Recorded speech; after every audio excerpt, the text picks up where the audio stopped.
Aanchtaakia. I think I've got to be a little closer. Aanchtaakia tepewe neola kakoke, ahsapa nehe Jared Winswiana, nila Myaamia, nehe nila pimakashakwa, nepwane Myaamia mishine pontekanenge. So hello everyone. It is really good to see you all here today. My name is Jared. I am a Miami tribal citizen and weaver in my community, and I'm a student here at Miami University. I will be graduating from the Masters of Environmental Science program in about 2 weeks, and as Daryl mentioned, I will be the first to graduate from the Aanchtaakia Fellowship program. And so I've been asked to reflect on my experience as an Aanchtaakia Fellow and my work that I've done through the fellowship program and how that connects to my academic work here at the institution and how that all connects back to community. And so I really want to spend time with what that word means, Aanchtaakia. So as Daryl mentioned, we translate that to change maker.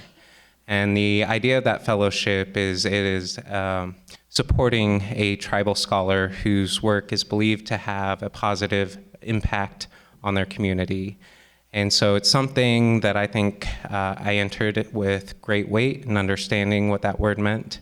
But I didn't quite understand that that change that that fellowship would make would be very personal and lead to a lot of development in understanding not just who I am as a Myaamia person, but who I am as a Myaamia person in the context of Myaamia community.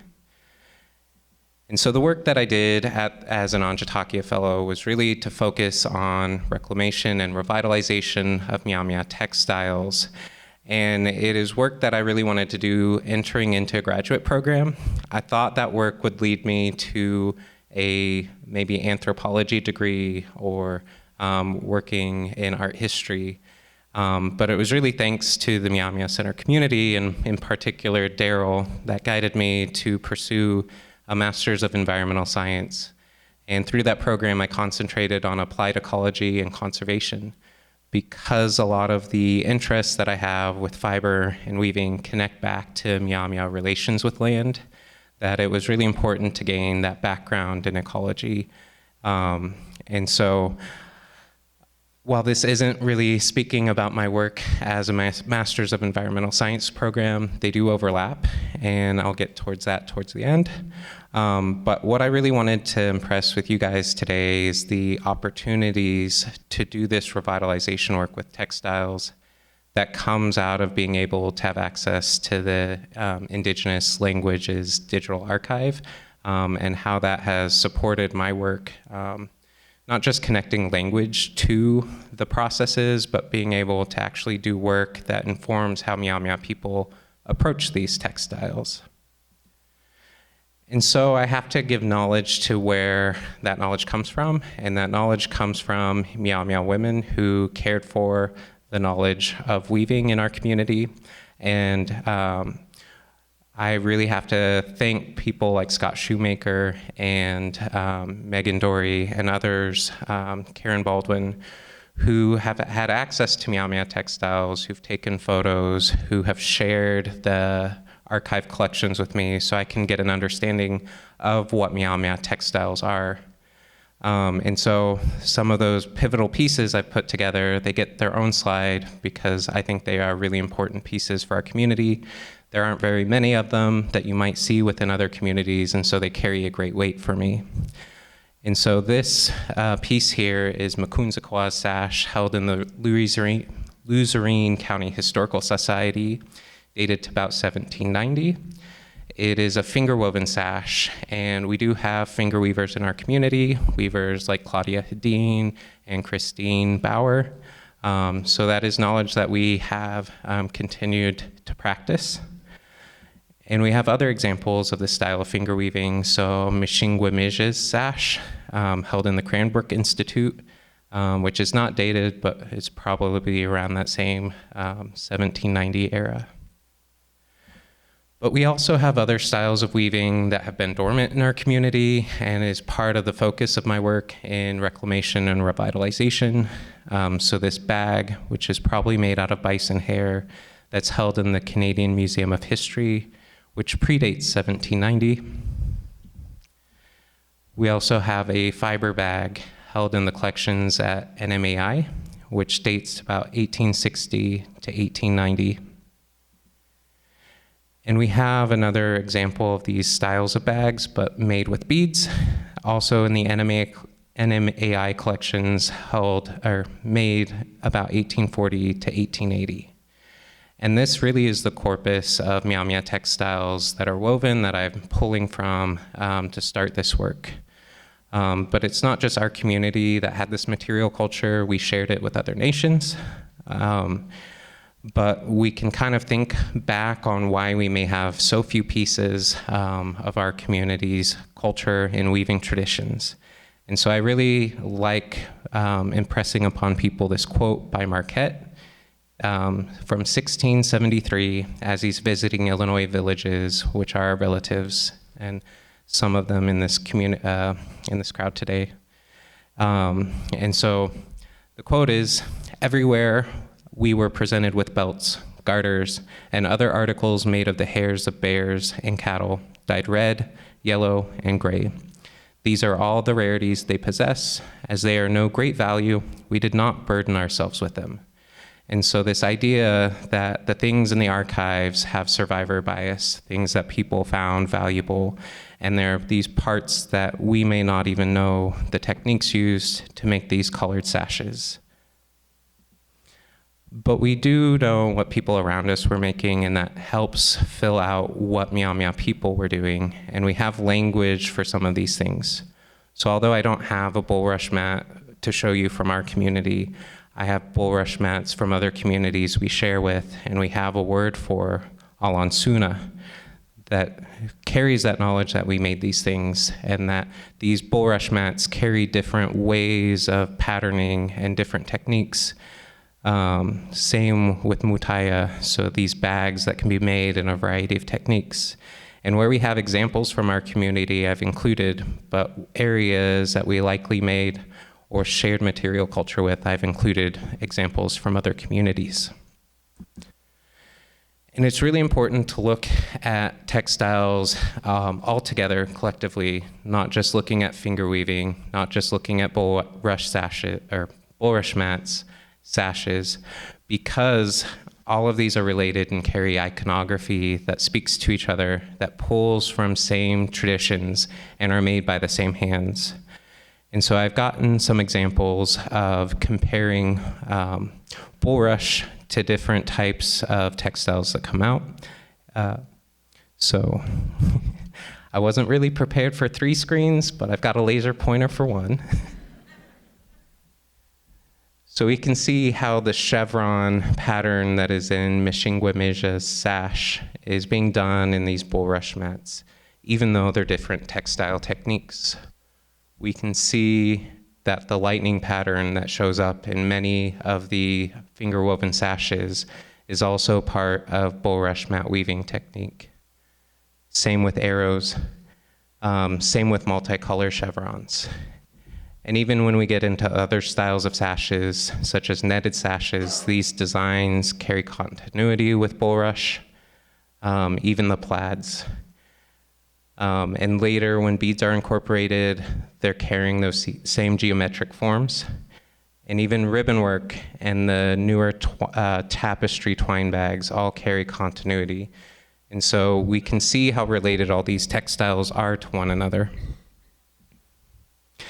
And they carry that same kind of design work because they're made in similar ways. So a lot of our weaving traditions are made from these suspended warps, and those free ends allow us to move threads left and right, which allow those same kind of patterns to show up again and again, even if they are structurally different.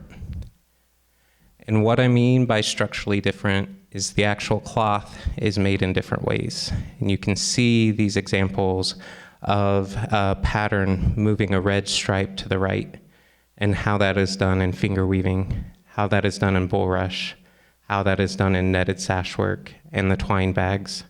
and how these iconographies are carried over, even if the structures themselves are very different. And so I want to go back to this bag held at NMAI, the Ake Motaye. So this bag is one that I've focused a lot of attention on, and I think it is a really good example to show how archival work becomes part of this process of revitalization. I'm going to go back to it to point out a couple things. And the first is that we have a couple of different kinds of yarns with this bag. So we have these blonde fibers that are vegetable fibers, and we have animal fibers showing up in the black yarn, showing up in the colored yarn. And so historically, these bags are made with bison yarn and a lot of times basswood. And that becomes really important because this knowledge that there's two different fibers means that when we approach our archival records, we can search for these things and search for ways that animal fibers and the language around animal fibers comes up. And we can do that with plant fibers. And so one of the things I did as an Aanchtaakia Fellow was to go through the ILDA archives for our community and pull out language that was connected to textiles. And some of the, I think, really important things that came out of that is this pulling out language around spinning animal fiber and seeing that animal fibers, which are really short, are connected to an instrument of spinning, so a spindle, and the idea that these are being spun in different ways than the plant fibers. And so we can see language that is connected to not just spinning post-contact fiber, but the spinning possum and skunk fur, spinning those fibers that are connected to those belts and garters Marquette saw as he came through. But we also know plant fibers were being spun, and they are really long. They're not easily spun on a spindle, and they have their own technique. So one where it is spun by using a knee or your hand. And I hope you'll visit me over at my booth over there and ask me to show you that because I have fibers with me. But we can take that knowledge that comes out of those language entries, and we can think about how we talk about this history of cordage making. And I'm going to focus just on these plant fibers as a way of walking through this archival work. And so I have two kind of entries that are based off the same observation of Hoffman in the Myaamiaki, or not Myaamia community, Menominee community in about 1896. And later, Sally Forelli, who is doing a thesis for academic work in 1973, about 100 years later. And you can see this game of telephone happening in academics, where the language around this process is changing, and there's really important things that get changed in ways that people are talking about our communities that no longer becomes true. So part of this, and I've underlined, this section gets added, that fibers divided into two parts still attached to the main hank of fiber. And so what that implies is this draft spinning technique with fibers that we're not splicing. And it changes and it slows down the work of revitalization when I come across these entries and I'm thinking this is how this process is done. But you look at who Sally Forelli cited and who they cited and who they cited, and you find out that information really didn't come from anywhere. The same with saying that animal fibers were spun in the same way of bass fibers, so spun on the knee. And so that comes out of Hoffman's observation that the same process is followed in all fiber twisting, even the finest nettle thread, which gives no mention to animal fibers, but it gets translated later in time, which erases the spindle being used in Great Lakes communities, in part our community. And so understanding that these cords are spun on the leg, we can also find other examples of ethnographies later. And so when film comes into play and ethnographers are going out into communities, such as the Prairie Band Potawatomi Nation or the Mille Lacs Band of Ojibwe, and they're recording the women who are still practicing this. And so we can see that technique being developed and ask ourselves, is this a Myaamia process as well? And what's really interesting in this photo is we have a left-handed weaver, and we have a right-handed weaver and spinner. And so we can see how that process is being done. But also when we go into collections, we see objects made by left-handed and right-handed people. And that is really cool that the memory of the cloth kind of carries the idea that we can tell who the weaver was and how they were weaving. This is in part because those bags are a spiral. And so you know the weaver's working left to right versus weavers working right to left. Where that becomes really important is understanding that that process is informed by the way the thread is made. So when we talk and look at this example from our community, the example we have in NMAI, it might be wool yarn that's used for the animal fiber, but it's likely that they were spinning basswood. The weft threads are different sizes than the warp, and the top thread is quite a bit thicker than the remaining thread. And so it's very likely that the weavers were spinning their own yarn to be able to change the thickness, whereas if they were receiving trade items, it would have been pretty consistent. And so we can see the intention behind changing the thread. If you twine the direction that the thread is twisted, you're going to tighten the strings, and it shows up in a different way than if you twine or twist the threads the opposite direction. You'll get these ladders. And so we can tell that spinning becomes a really important process connected to the way that people are twisting fiber. And I think the best examples to talk about in hardware, that the screw is corkscrewed one direction, and it creates community knowledge that righty-tighty, lefty-loosey, and this becomes how we all operate. And so the same kind of happens with these threads, that they're spun in one direction, and so the weaver twists them into the work the same way.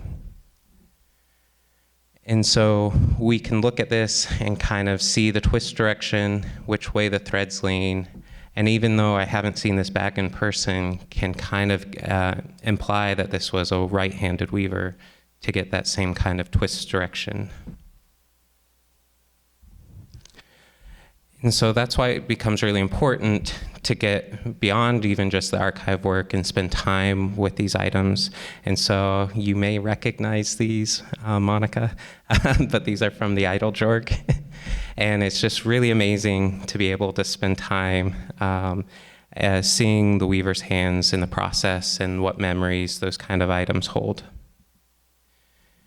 And so then it becomes important to be able to document and communicate that knowledge. And so, again, working against some of that ethnography that tells us how our communities did it, being able to communicate and understand really how our communities did it.